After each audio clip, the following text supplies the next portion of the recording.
someone will invent something that means that we won't need the cobalt and the lithium. Well, some guy invented a water-powered car a long time ago, and he was murdered. Do you know that story? It's one of the great conspiracy theories that he yelled. He met with some people, that wanted to talk to him about this design, and then he yelled, "They poisoned me," and he ran outside and died.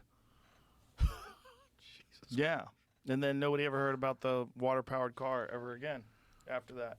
So what is all that? I don't know. Fuck's all that shit.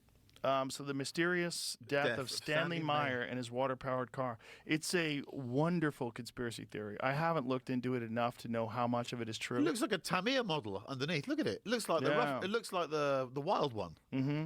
So this guy had developed this water-powered car that had incredible mileage. Interesting messaging on the side of the vehicle. Yeah.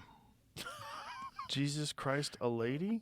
No, it says it's Lord. Jesus Christ is Lord. Oh, okay. It's cursive. Stanley Meyer die because he knew how to turn water into fuel? This is a British newspaper. Is it? The Express. Mm. When was this? Go back over 80. I can't remember. This thing is ridiculous on the screen. What kind of shit website is this? It's some really bad one. See if there's another article. I'm sure there's other articles about that. The car that ran on water. This is where it happened. It happened outside of in Columbus. Okay. City. So his bizarre death at age 57 ended work that, if proved valid, scroll up, could have ended reliance on fossil fuels. People who knew him said his work drew worldwide attention, mysterious visitors from overseas, government spying, and lucrative buyout offers. I know that. He was offered money to sell. I think the Y-Files did an episode on this. The Myers death was laced with all sorts of story and conspiracy, cloak and dagger stories. Grove City Police Lieutenant Steve Robinette, lead detective on the case. I told them the Stan had died, and they never said a word. He recalled absolutely nothing, no condolences, no questions. How did it run on water? I don't know. Stephen Myers featured in numerous internet sites. Significant portion of the 1995 documentary, It Runs on Water, narrated by science fiction writer Arthur C. Clarke, aired on BBC, focused on his water fuel cell invention. It's a fuel cell, okay. Who was ignored, called a fraud, and died without his hometown even remembering him with so much as a plaque. But I have to believe that a piece of technology will emerge in the next 50 years that will make us all wonder why we all got so freaked out, Yeah, right, especially over exhausts, right? It says the basis for Myers' research, electrolysis, is taught in middle school science labs. Electricity flows through water, cracking the molecules and filling test tubes with oxygen and hydrogen bubbles. A match is lighted, the volatile gases explode and prove that water is separated into its components. Myers said his invention did so by using much less electricity than physicists say is possible.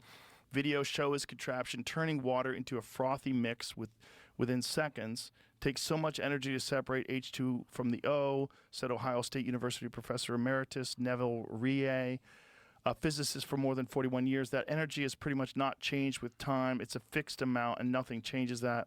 Myers' work defies the laws of conservation of energy, which states that energy cannot be created or destroyed. Basically, it says you cannot get something for nothing. He may have had a nice way to store hydrogen and use it to make a very effective motor, but there is no way to do something fancy and separate hydrogen with less energy. So who knows? When he said, "The Lord sent me," okay, now it gets odd. His first few words were, "The Lord sent me here to this home.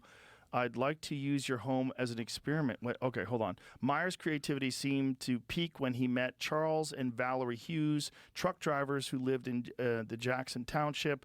Julia Hughes, the youngest of the 7 children, was 5 years old when Meyer rang the doorbell of her home on Marlane Drive. His first few words were, "The Lord sent me here to this home. I'd like to use your home as an experiment," she said. Maybe it was just a 2-story garage shop or the privacy of towering oak and sycamore trees. Julia isn't sure what Meyer saw there, but she knew her parents didn't have room for a struggling inventor. Yet after visiting with the family for several hours, Meyer stayed the night, and then the next few years in the late 1970s. In return, Meyer built the family a solar silo designed to both heat and cool the home. The structure required thousands of clear resin light guides, a crude form of fiber optics, which Meyer baked and molded in the family kitchen. Jesus. Julia Hughes recalled the chemical stench. The system was supposed to channel the sun's rays into the tower base to heat water and generate electricity for an air conditioner. Despite extensive efforts that included replumbing the house, the invention never worked. Oh, so he might have been a kook. Hard to tell. But I tell you what, you love a conspiracy theory. oh, I love them. I know you do. I'm seduced by some, Yeah. but I'm probably less into them than you are.